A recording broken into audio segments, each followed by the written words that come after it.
হবিগঞ্জের শায়েস্তাগঞ্জ থানার ওসিকে ধমক দেওয়ার ঘটনায় আটক বৈষম্য বিরোধী ছাত্র আন্দোলনের হবিগঞ্জ জেলা সদস্য সচিব মাহদি হাসানকে আদালতে তোলা হয়েছে।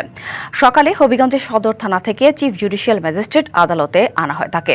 থানায় হামলা ও পুলিশকে পোড়ানোর কথা স্বীকার সহ ওসিকে ধমকের ভিডিও সামনে আসার পর মাহদিকে শনিবার সন্ধ্যায় জেলা গোয়েন্দা পুলিশ আটক করে।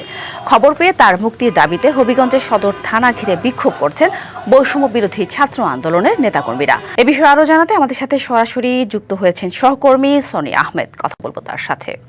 সনি, ইতিমধ্যে তো মাহদি হাসানকে আদালতে তোলা হয়েছে, এই নিয়ে সর্বশেষ আর কি তথ্য আছে আপনার কাছে জানাবেন? গত শুক্রবার শায়েস্তাগঞ্জ থানায় সরকারি কাজে বাধা প্রদান এবং হুমকির অভিযোগে মাহদি হাসানকে শুক্রবার অর্থাৎ শনিবার রাতেই শায়েস্তানগরের একটি বাসা থেকে তাকে আটক করা হয়। পরবর্তীতে তাকে হবিগঞ্জ সদর থানায় নিয়ে আসা হয়।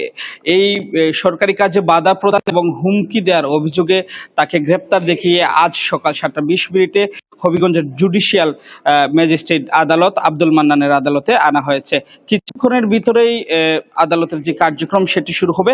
আমরা কথা বলবো হবিগঞ্জের সিনিয়র আইনজীবী আব্দুল মজিদের সঙ্গে, যে আদালতে ইতিমধ্যে আনা হয়েছে মাহদি হাসানকে।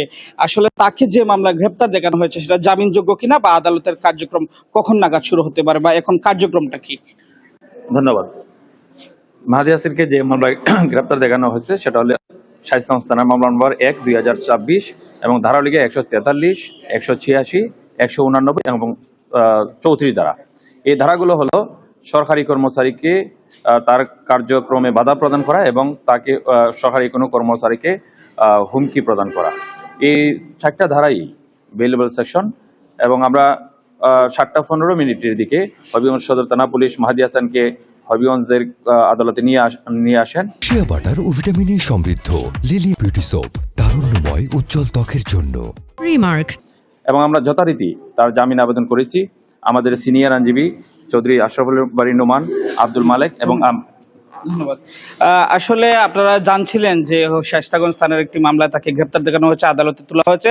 তার যে সহকর্মীরা আছেন তারা প্রত্যাশা করেছেন আদালতে তারা ন্যায় বিচার পাবেন এবং জামিনে মাহদি হাসান মুক্তি পাবে। তো এই ছিল আদালত থেকে মাহদি হাসানের জামিন শুনানির সবশেষ তথ্য। ধন্যবাদ সনি।